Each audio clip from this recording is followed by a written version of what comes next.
ভাবে প্রত্যেকটি নাগরিকের জন্য পরিষ্কারভাবে সমান অধিকারের কথা বলেছে। এখানে এই প্রতিবন্ধী শব্দটা আমার কাছে একটু সংকোচ লাগছে, সত্যি কথা বলতে। প্রতিবন্ধী ব্যক্তি এবং প্রতিবন্ধী ব্যক্তি বলতে আমার কাছে একটা সংকোচ লাগছে। আমার কাছে কেন জানি মনে হচ্ছে এইটা কোথায় যেন একটা গলদ আছে এটাতে। কারণ প্রতিবন্ধী আমাদের এই যেমন আরেকটা শব্দ আমরা সবসময় এখন পরিহার করতে চাই, সেটা হচ্ছে সংখ্যা লঘু সম্প্রদায়। হ্যাঁ, আমি কিন্তু শব্দটা ব্যবহার করি না এবং আমাদের দলও বিশ্বাস করে না। সংখ্যা লঘু বলে কিছু নাই, সবাই বাংলাদেশের নাগরিক যদি হয়ে থাকে তাহলে সংখ্যালঘু শব্দটা আসতো থেকে। একইভাবে আমি প্রতিবন্ধী ব্যক্তির ব্যাপারে আমার কাছে একটা সংকোচ লাগছে, মেবি হয়তো বা এটা সঠিক হতে পারে, আমার ব্যক্তিগতভাবে একটা সংকোচ লাগছে। প্রতিবন্ধী বলা মানে আমি আবার একটা বিশাল জনসংখ্যাকে বাংলাদেশে আমার থেকে মনে হয় আলাদাভাবে দেখছি। কারণ আমি আলাদাভাবে দেখতে চাচ্ছি না, আমি চাচ্ছি সব বাংলাদেশের নাগরিককে সমানভাবে দেখতে। তো সুতরাং সেই প্রেক্ষাপট থেকে, সেই চিন্তা থেকে আমরা আগামীর বাংলাদেশে আপনাদেরকে নিয়ে আপনাদের সক্ষমতা বাড়ানো, আপনাদের ক্ষমতায়ন করা, তাহলে এটা আপনাদের যদি আমরা বাকি জনগণের সক্ষমতার কথা বলে থাকি, ক্ষমতায়নের কথা বলে থাকি, তা আপনাদের বেলাতে আলাদাভাবে কিছু করার দরকার নেই। আমি যদি শুধু ওইভাবেই দেখি তাহলে যথেষ্ট। আমার এই মন মানসিকতা যদি থাকে যে সক্ষমতা আমি যেরকম সবাইকে দেখি, আপনাদেরকে সক্ষমতা আমার ওইভাবে বাড়াতে হবে, যার যেটা প্রয়োজন। ওই সক্ষমতা বাড়ানোর জন্য রাষ্ট্রে যা দায়িত্ব, রাষ্ট্রকে সেটা পালন করতে হবে। আমি যদি অন্য নাগরিকের জন্য সক্ষমতা বাড়াতে চাই, ক্ষমতায়নের কথা বলতে চাই, তাইলে আপনারা যারা আছেন, আপনাদের মতো যারা আছেন, তাদের সক্ষমতা, তাদের ক্ষমতায়ন বাড়াতে রাষ্ট্রের বিনিয়োগ করতে হবে।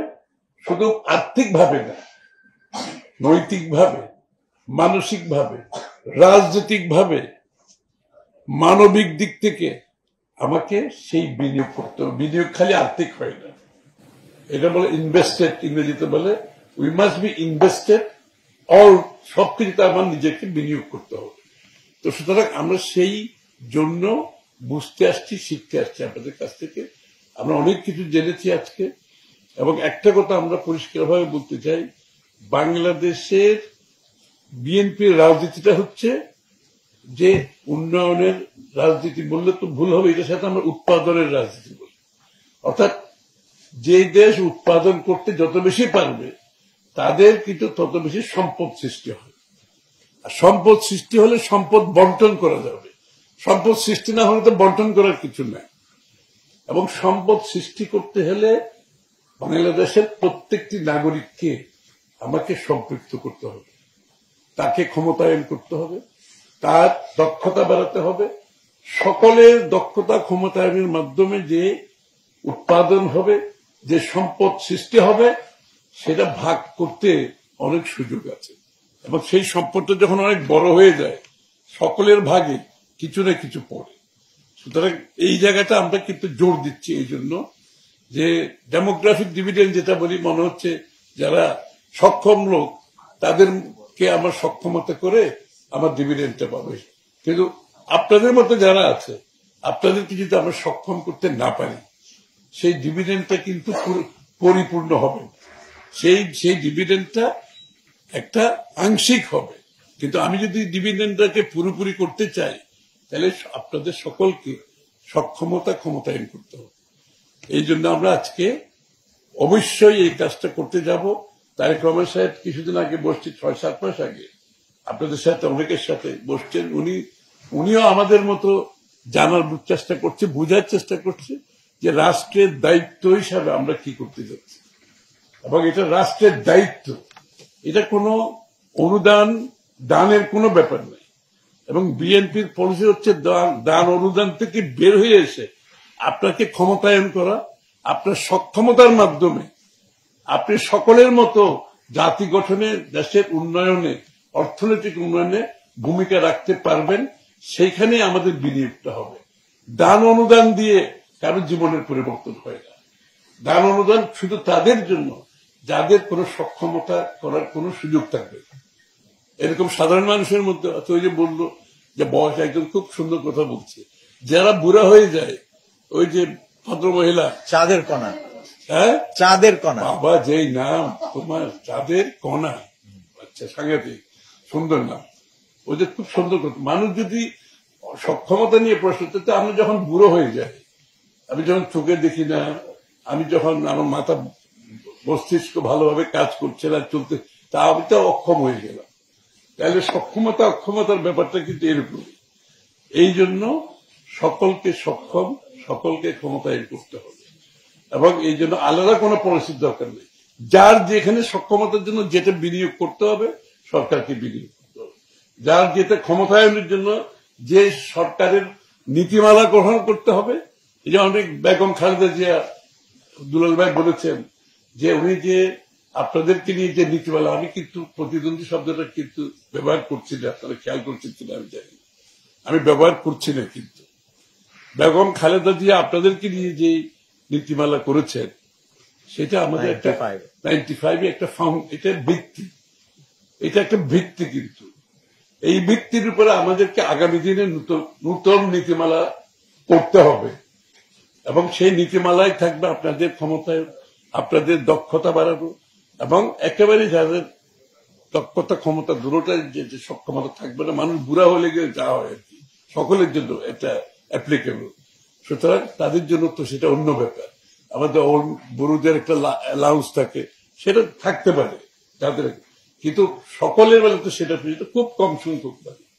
এই জন্য এই প্রিন্সিপাল, এই নীতিমালার উপরে আগামী দিনের বিএনপির রাজনীতি আপনাদেরকে নিয়ে আমরা করব, এটাই আমাদের সিদ্ধান্ত। এই জন্য আপনাদের কাছ থেকে দুলাল ভাইকে বলেছি, আপনি একটা আপনাদের বিষয়গুলো নিয়ে একটা লিখিত আমাদেরকে দেন, যাতে করে আমরা আমাদের নীতিমালা যেটা প্রণয়ন করতে যাচ্ছি, আমাদের অর্থনৈতিকভাবে যে কোথায় অর্থনৈতিক ডিস্ট্রিবিউশনটা কিভাবে হয়, একটা রাষ্ট্রের সম্পদের যে ভাগ করা হয়, এখানে তো এটারও একটা কি বলে নীতি নৈতিকতার বিষয় আছে। সেটা বঞ্চিত হয়ে থাকলে সেটা সঠিক বন্টন হয়ে থাকে না। এই জন্য আমরা আমাদের অর্থনৈতিকভাবে কি করতে হবে এবং নীতিমালার ক্ষেত্রে আমাদের কি কি করতে হবে, বিষয়গুলো সব বুঝে আমি আশা করি আগামী দিনের বাংলাদেশে আপনাদের সাথে এবং অন্যদের সাথে কোন ধরনের যাতে পার্থক্য আমরা বুঝতে না পারি, আমাদেরকে সেদিকে যেতে হবে। আপনাদের চলাচলের ব্যাপারে, আপনাদের শিক্ষার ব্যাপারে, আপনাদের সক্ষমতার ব্যাপারে, দক্ষতার ব্যাপারে, ক্ষমতায়নের ব্যাপারে, কর্মসংস্থানের ব্যাপারে, ব্যবসা বাণিজ্যের ব্যাপারে, পেশাগতভাবে আপনাদের দক্ষতা, যার যেখানে করার যেটা সুযোগ আছে সে যাতে সেটাকে সঠিকভাবে পালন করতে পারে, এবং সেটা রাষ্ট্রের দায়িত্ব হবে সেই বিষয়ে তার নীতিমালার মাধ্যমে, অর্থনৈতিকভাবে বিনিয়োগের মাধ্যমে, এবং এই নীতিমালার মধ্যে আপনাদেরকে পুরোপুরিভাবে প্রত্যেকটা নাগরিকের সাথে সম্পৃক্ত করা, আলাদাভাবে না দেখার জন্য। সুতরাং এই জায়গাটা হচ্ছে আমাদের গুরুত্ব আমরা দিচ্ছি আগামী দিনে আশা করি। এবং আপনারা যারা যারা রাজনীতি করতে চান, আমরা খুব খুশি হব আপনারা রাজনীতি করবেন, সত্যি বলতেছি, আমরা খুব খুশি হব। রাজনীতি করেন, আসেন, আমরা চাই। না না না, আমি তো বলছি আপনার রাজনীতিতে আসেন, কারণ রাজনীতি তো খালি এই যে আমি বলছি যে এখানে কোনো বিভক্তির কথা আমি বলছি না, তাই আপনার সাথে রাজনীতি করার সাথে অন্য রাজনীতি করার এখানে ডিফারেন্সটা কোথায়, আলাদা হওয়ার কত কারণ তো নেই। হ্যাঁ, ঠিক আছে, ওকে। এবং আপনারা এগিয়ে আসেন, আমি আপনাদেরকে কথা দিচ্ছি আমার দলের নেতার পক্ষ থেকে, আপনারা এগিয়ে আসেন, রাজনীতিতে অংশগ্রহণ করেন, এবং এটা তো আপনার ইন্টারেস্টের উপরে, আপনি কতটুকু যেতে চান। এখন আপনি যদি সিরিয়াস রাজনীতি করতে চান অবশ্যই করতে হবে, সিরিয়াস রাজনীতি করলে আপনাকে সেভাবে মূল্যায়ন করা হবে, কোনো সমস্যা নাই। এবং মূল্যায়নের পরিপ্রেক্ষিতে যখন যেটা পাওয়ার, ওই যে বিএনপির নমিনেশন নিয়ে উনি তো পিপি হয়েছে, সভাপতি হয়েছে, উনি তো বিএনপি ওনাকে নমিনেশন দিয়েছে, তো ওনার অন্ধত্বটা ওনারা কিন্তু বিবেচনায় আনেন নাই। ওনার সক্ষমতাটাই বিবেচনায় আছে, তো দিয়েছে না। তো সেইভাবে আপনারা এগিয়ে আসতে, সবাই সবার জায়গা থেকে এগিয়ে আসতে পারবেন। কেউ লিগ্যাল সাইডে যাবেন, কেউ ডাক্তারিতে যাবেন, কেউ ইঞ্জিনিয়ারিং এ যাবেন, কেউ রাজনীতিতে যাবেন, কেউ সংসদে যাবেন, কেউ লোকাল গভর্নমেন্টে স্থানীয় সরকারে যাবেন। অসুবিধা তো কিছু নাই। কারণ আপনাদের বিষয়ে আমি একটা বিষয়ে একমত যে আপনাদের বিষয়ে আপনাদের যে অবদান, আপনারা যেটা রাখতে পারবেন, আপনার সমস্যা আরেকজনের পক্ষে রাখা সম্ভব হবে না। এই বিষয়টা কিন্তু আমরা অনুধাবন করতে পারছি। আপনাদের বাইরে একজন দিয়ে সেটা অনুধাবন করা সম্ভব না। সুতরাং আপনাদের নিজেদের সমস্যা আপনি যেভাবে উপস্থাপন করতে পারবেন, সমাধানের পথ দেখাতে পারবেন, সেটা একজন অন্যরা কেউ করতে পারবে না। সুতরাং আপনারা আসুন, আমরা চাই যে সকলকে নিয়ে বাংলাদেশে কোনো আলাদা বিভক্তি ধর্ম বর্ণতেও নাই, কোনো আমাদের ব্যক্তির মধ্যে আমরা সেই বিভক্তি দেখতে চাই না। আমরা চাই বাংলাদেশি জাতীয়তাবাদের যে চিন্তা, সেটা হচ্ছে অন্তর্ভুক্তিমূলক চিন্তা। আমরা যে এই যে পরিবর্তনটা বাঙালি জাতীয়বাদ থেকে বাংলাদেশি জাতীয়বাদটা আসছে, ওই কারণে অন্তর্ভুক্তিমূলক একটা রাজনীতির জন্য, অর্থাৎ সকলের জন্য বাংলাদেশ। আমরা পাসপোর্টে কি লিখি? বাংলাদেশি লিখি না, বাঙালি লিখি না, বাংলাদেশি লিখি না, অর্থাৎ সকলের জন্য বাংলাদেশ। এটাই আমাদের আগামী দিনের, ইনশাআল্লাহ আমাদের আগামী দিনের স্বপ্ন। বাংলাদেশকে আপনাদেরকে নিয়ে তো স্বপ্ন দেখতে হবে, সবাইকে নিয়ে স্বপ্ন দেখতে হবে। স্বপ্ন কারোর জন্য আলাদা হবে না। আমরা সবাইকে নিয়ে স্বপ্ন দেখছি, আপনাদেরকে নিয়ে আমাদের স্বপ্ন আছে। আপনাদের অবদান যেটা পারবেন রাষ্ট্রের উন্নয়নে, রাষ্ট্রের কর্মকাণ্ডে, অর্থনৈতিক এবং সব ক্ষেত্রে প্রত্যেকটি মানুষের একটি অবদান থাকতে হবে। তখন সে গৌরবান্বিত হয়, তখন সে মনে করে যে আমার এই রাষ্ট্র গঠনে আমি কিন্তু অবদান রেখেছি, আমার অবদান আছে। এবং আমরা শুধু আরেকটা জিনিস নতুন, যেটা বাংলাদেশে কখনো কেউ চিন্তা করে না, ডেমোগ্রাফিক ডিভিডেন্টের পরে এটা বল লনজিভিটি ডিভিডেন্ট, অর্থাৎ যারা বয়স হয়ে গেছে 50-60-এর উপরে, ওই যে বললো অক্ষম কেউ হয় না। অক্ষম হয় যখন তার কোনো কাজ থাকে না, যখন তার ব্রেন ফাংশন করে না, যখন সে ফিজিক্যাল এক্সারসাইজ কাজকর্মে থাকে না, তা অক্ষম হয়ে যায়।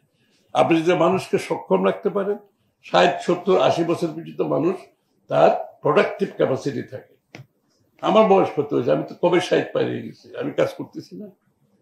বাংলাদেশের রিটায়ারমেন্ট এজ তো আমি পার হয়ে গেছি, তা আমি কাজ করতেছি না। তাহলে বাকিরা কাজ করবে না কেন? আমরা সবাইকে সক্ষম করতে চাই। আমরা সকলে 80 বছর যে বসে আছেন কাজ করতেছে না, তো সুতরাং সবাইকে আমরা সক্ষম করতে চাই। আপনারা তার বাইরে কেউ না, সকলের মধ্যে, আমাদের মধ্যে, সকলের মধ্যে আমরা সবাই এক। আমি আর বেশি বক্তব্য রাখছি না, কারণ আমাদের আরেকটা শহর সবাই অপেক্ষা করতে, ওখানে যেতে হবে।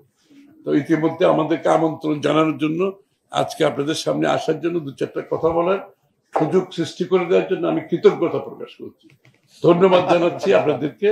এবং আমি আশা করি আপনাদের সাথে আমাদের এই যে আজকে হ্যান্ডশেক করলাম, এই হ্যান্ডশেক, এই হাত, এটা এইভাবে থাকতে হবে, এইভাবে। ঠিক আছে, এখান থেকে নড়া যাবে না। ঠিক আছে, সবাই রেডি? ঠিক আছে, থ্যাংক ইউ, আসসালামু আলাইকুম।